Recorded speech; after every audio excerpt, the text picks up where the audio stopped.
Red టీవీలో మీ వ్యాపార ప్రకటనల కోసం ఈ నంబర్ ని సంప్రదించండి 6281747728. Hi viewers, welcome to our channel.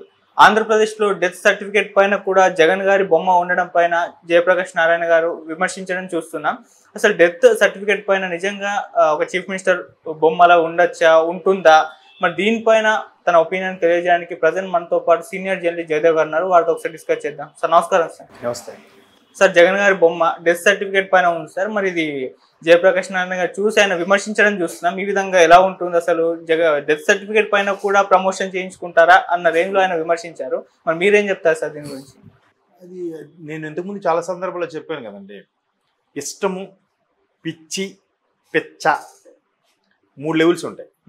ఇష్టము ఒక మోస్తరుగా ఉంటుంది, పిచ్చి బా పీకలు కోసుకునేలాగా.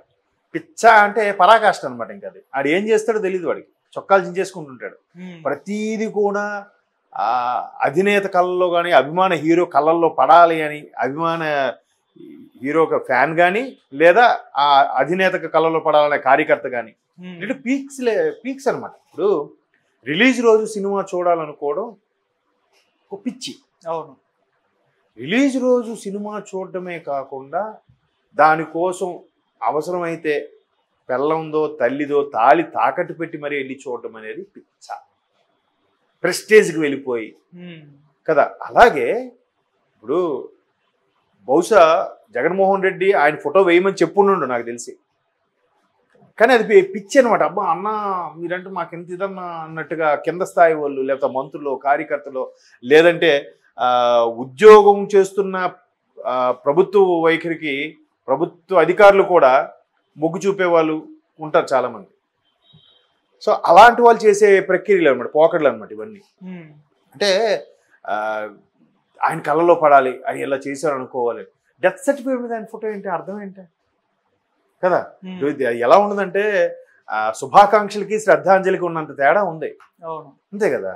ఇప్పుడు ఒక డెత్ సర్టిఫికేట్ కానీ ఏ సర్టిఫికేట్ అయినా రెవెన్యూ డిపార్ట్మెంట్ ఇష్యూ చేస్తుంది, లేదా ఇవాళ రేపు సులభపరమైందంటే మీ సేవ, అది ఈ సేవ అని ఉండేది. చంద్రబాబు నాయుడు గారి హయాం నుంచి వచ్చింది అది ఎవరు కౌనన్నా కాదన్నా అది ఈ కాస్త మీ అయిపోయింది. అది ఉమ్మడి ఆంధ్రప్రదేశ్లో ఉన్నప్పుడు ఉండేది కాబట్టి ఆ మీ సేవల్లోకి వెళ్తే వాళ్ళు స్టేట్ యాంబులం రాజముద్ర ఏదైతే గుర్తుంటుందో దాని గుర్తుతో ఉండేలాగా సర్టిఫికెట్ ఇవ్వడం ఆనవాయితీ. ఆ సర్టిఫికెట్లో కూడా ఏముంటుంది, సదరు చనిపోయిన మరణించిన వ్యక్తి పేరు, మరణించిన తేదీ, ఆయన యొక్క నామిని ఎవరైతే తల్లిదండ్రులు ఎవరు వాళ్ళ పేర్లు ఉంటాయి, ఎక్కడ చనిపోయాడు అనేది ఉంటుంది, స్థలం అంటే ఏ బరిల్ గ్రౌండ్కి సంబంధించి ఏ పరిధిలోకి చెందిన బరిల్ గ్రౌండ్లో శ్మశాన వాటికలో దహనపరిచారో దానికి రిలేటెడ్గా ఉండే ఆ రెవెన్యూ వార్డుకి సంబంధించింది ఇస్తారు. సో దాని మీద ఇన్ఫోటో ఏంటి, పథకాలన్నిటి మీద ఇన్ఫోటో ఏంటంటే ఓకే. ఇప్పుడు ఇదే పిచ్చి ఇంకెలా నెక్స్ట్ లెవెల్కి ఎలా వెళ్ళిపోయిందంటే భూమి, ఇప్పుడు ఫర్ రిజిస్ట్రేషన్, ఇప్పుడు పెద్ద తతంగం అదే, పెద్ద రాద్ధాంతం జరగబోతుంది. ఇప్పుడు మీరు ఒక ల్యాండ్ కొన్నారు, ఆ ల్యాండ్ కొంటే దాని మీద ఒక పట్టా రిజిస్ట్రేషన్ చేయించుకుంటారు కదా, దాని పట్టా అంటారు. ఆ పట్టా పుస్తకం మీద కూడా ఆయన ఫోటో అంటే ల్యాండ్ మీద ఆయిందా, రేపొద్దున్న దాంట్లో ఇంకేమైనా మతలబు ఉందా అని అంటే కొంతమంది విశ్లేషకులు చెప్పే అభిప్రాయం ఏంటంటే రేపొద్దున మీ ల్యాండ్ మీరు అమ్ముకోవాలనుకున్నా ప్రభుత్వ అనుమతి ఉండాలి, ప్రభుత్వ అనుమతి తీసుకొని అప్పుడు మీరు చేయాలంట. మీ ప్రభుత్వం ఏంటి మధ్యలో మీరు చేసేది ఆథరైజ్డ్గా చేసి స్టాంప్ వేయడానికి ప్రభుత్వం ఈ స్టాంపులు, కానీ వాళ్ళ అనుమతి ఏంటి, అలా చేసేస్తున్నారు. అన్నీ తాకట్లే, అన్నీ అమ్మకాలే, అన్నీ ఇవే.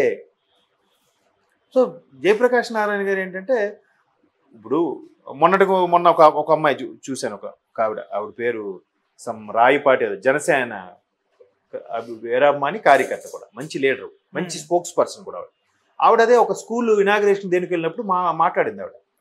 అంటే ఎంత బాగా మాట్లాడారంటే, ఇప్పుడు రాజకీయ నాయకులు ఎవరైనా ఉండి పేర్లు మనకు అనవసరం, వాళ్ళు ప్రజలకు మంచి చేస్తున్నారు బాగుంది, చెడు చేస్తున్నారు ఓకే, వాళ్ళ విజ్ఞతకు వదిలేద్దాం. మంచి చేసినా ఎవరి ద్వారా చేస్తున్నారు, వాళ్ళ పాకెట్లో ఉందా లేదంటే వాళ్ళ ఆస్తులు అమ్మే చేస్తున్నారా, మంచి పరిపాలన అందిస్తున్నారు కదా.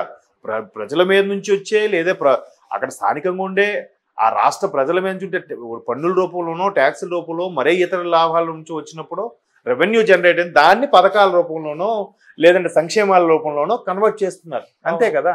వాళ్ళ పాకెట్లో ఇచ్చేది వాళ్ళకి శిలా విగ్రహాలు ఎందుకు, ప్రతి ఊరికి, ప్రతి వీధికి, ప్రతి వాడకి అది ఎవరో పేరు అనవసరం. ఆవిడ అదే మాట్లాడింది. మన కోసం ప్రాణాలకు తెగించి బార్డర్లో ఉంటాడే, పెళ్ళం బిడ్డలకి వదిలేసి దూరంగా, వాడు చనిపోతే ఒక విగ్రహం ఎవరు పెడుతున్నారా? అలాంటి వాళ్ళకి పెట్టాలి, వీళ్ళకి అందరికి ఎందుకండి? అట్లా అయిపోయింది. రాను రాను ఇలా విగ్రహాలు పెట్టడం వల్ల ఆడు బతుకున్నప్పుడు దుర్మార్గుడైనా సరే విగ్రహాలు పెట్టేసరికి వాడు మహానుభావుడు రా, దేవుడు రా. ఒకవేళ వాడి గురించి ఎవడైనా తప్పుగా మాట్లాడినా ముందు మనమే అంటాం, ఏమంటాం? అదేంటది, తప్పురా, చనిపోయిన గురించి అలా మాట్లాడకూడదు. నిజమే, అది విజ్ఞతతో కూడిన మాటే, సంస్కారం అడ్డొస్తుంది. కానీ మంచి చేశారు ఎప్పుడు, దాని వెనక చెడు ఏం చేస్తున్నారు కూడా ఎవరికి తెలియదు, బయటికి రాదు. ఇప్పుడు దీని మీద ఇంకా మాట్లాడుకుంటే పెద్దగా హిస్టరీ. ఇప్పుడు భారతదేశాన్ని పరిపాలించే రాజుల్లో మొఘల్ చక్రవర్తుల స్టోరీ ఎంత వస్తుంది. మొఘల్ చక్రవర్తుల స్టోరీ ఎందుకు వస్తుంది? ఇప్పుడు నేను ఎందుకు మాట్లాడుతున్నాను అంటే అదే చదువుకున్నాను నేను పాఠ్యపుస్తకాల్లో. బాబరు, హుమయూను, అక్బరు, సలీము, ఆ తర్వాత షాజహాను, తర్వాత ఖుర్రం కొడుకు లాస్ట్కి ఎవడు ఔరంగజేబు అని ఒక జనరేషన్ వరుసగా లిస్ట్ చెప్పానా? అంటే వీళ్ళందరి గురించి రుద్దేశారు. వీళ్ళేదో మహానుభావులు, పుణ్యాత్ములు, మంచి ఇదిలాగా. అసలైన లేరి, రాజపుత్రుడు రాజు లేరి, మన ఎవడు గుప్తులేరి, వాళ్ళందరికీ లైట్గా అక్కడక్కడ. గౌతమీపుత్ర శాతకర్ణి ఎంత గొప్ప చక్రవర్తి ఆయన, జస్ట్ ఒక లైన్ ఉంది ఆయన గురించి అంతే. ఆయన ఉజ్జయినిలో ఆయన వేసిన శిలాఫలకం ఈ రోజుకి ఉంది, అది వాస్తవాలు అవి. దాని గురించి ఎవరు బోధించారు, ఎవరు చెప్పారు? అంటే టాపిక్ అటు వెళ్తుందని కాదు, అంటే అలాగ రుద్దేశారు. చెడ్డ వాళ్ళని కూడా మంచి వాళ్ళగా చూపించేసి, రాజపుత్ర రాజులో పృథ్వీరాజు అలాంటి మహానుభావులు జస్ట్ లైన్ వరకు ఉన్నాయి. శివాజీ పాఠ్యపుస్తకంగా మనకు లేదు, చిన్న లైన్ అక్కడక్కడ, చిన్న స్టోరీ, చిన్న కథల పుస్తకాల్లాగా ఇచ్చారు శివాజీ తప్ప. ఆయన మీద ఒక నాన్ డీటెయిలే పెట్టచ్చు, ఎందుకు పెట్టలేదు అంటే అలాగ చేసేస్తున్నారు అనమాట.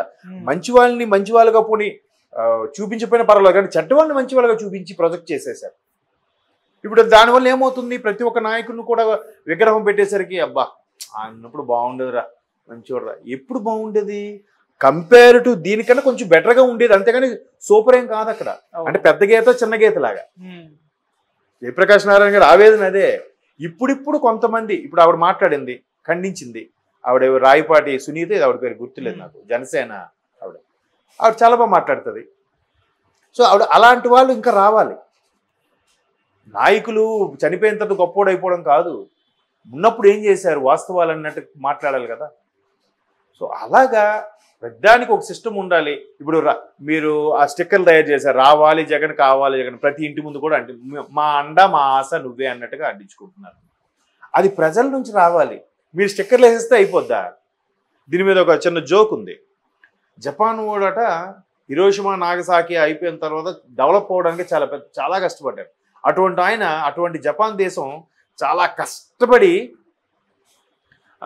ఏంటది వెంట్రుక లాంటి ఒక చిన్న తీగ తయారు చేసిందంట. వెంట్రుకలో కన్నా 10వ వంతు భాగం అంత సన్నం తీగ చేసిందంట. ఇంకా చైనా వాడు ఏం చేశాడంట, ఆడు ఇంకా బాగా కసిగా ఉంటాడు కదా, దానికి మధ్యలో హోల్ పెట్టాడంట. ఇంక ఇంగ్లాండ్ నుండి ఏమన్నాడంట, అసలు మా ఫండ్స్తోనే తయారైంది, ఆడెప్పుడు నేనే గొప్ప అని చెప్పుకుంటాడు కదా, అట్లా చెప్పాడంట. మన ఇండియన్ వెళ్ళి మేడ్ ఇన్ ఇండియా అని రాశాడండి దాని మీద, ఆ వెంట్రుకలో 10వ వంతు తీగని. అట్లాగా ఎవరో చేసిన దానికి ఎవరో పేర్లు వేసేసుకోవడం, ఆ పథకాలు మేము చేసాము, మీరు చేసింది ఏముంది, ఎవరు ఏం చేశారనేది ఒప్పుకోవాలి కదా. అది ఒప్పుకోవడానికి ఎందుకు అంటే పార్టీ ఓట్లు పోతాయని భయం, నిజం మాట్లాడితే ఎవడు ఓటు వేయడని భయం, నిజం మాట్లాడితే ఎవడు ఎటు డైవర్ట్ అవుతాడో భయం. అట్లా అయిపోయింది. అంటే ఎవరు ఇప్పుడు అందుకే సెలబ్రిటీలు ఎవరు కూడా ఎవరికి ఫేవర్గా మాట్లాడరు, ఎవరికి యాంటీగా మాట్లాడరు. ఒకవేళ మాట్లాడితే వీడు ఆ పార్టీ వాడని ఇంకా ఆడి సినిమాలు చూడడం మానేస్తారో, లేకపోతే వాడిని ఏం దుమ్మెత్తి పోస్తారని భయంకి స్తబ్దుగా ఉండిపోతారు. సో అట్లాగా పిచ్చి ఉండొచ్చు, కానీ మరి డెత్ సర్టిఫికేట్ మీద కూడా ఫోటోలు వేయించుకునేంత స్థాయికి ఒకవేళ ఆయన ఏమన్నాడా, లేదా ఆయన మెప్పు కోసం కింద స్థాయి వ్యక్తులు వేయించారా, కానీ మొత్తానికి ఏదైనా కానీ అది చాలా ఎటకారంగా అనిపిస్తుంది. ఓకే సార్, ఇంకా వాళ్ళకే వదిలేయాలి. ఇలాంటి చూసినప్పుడైనా కరెక్టే కదా, మరి డెత్ సర్టిఫికేట్ మీద వేసామని అంటే రేపు పొద్దున వాళ్ళకి స్థలం ఇచ్చారు కానీ ప్రతి సమాధి మీద కూడా వాళ్ళు ఫోటో పెట్టేస్తారా ఏంటి, చనిపోయిన ఫోటో కాకుండా? మరి అట్లాగే డెత్ సర్టిఫికేట్ ఫోటో వేసారంటే అర్థం ఏంటి? Okay sir, thank you so much sir.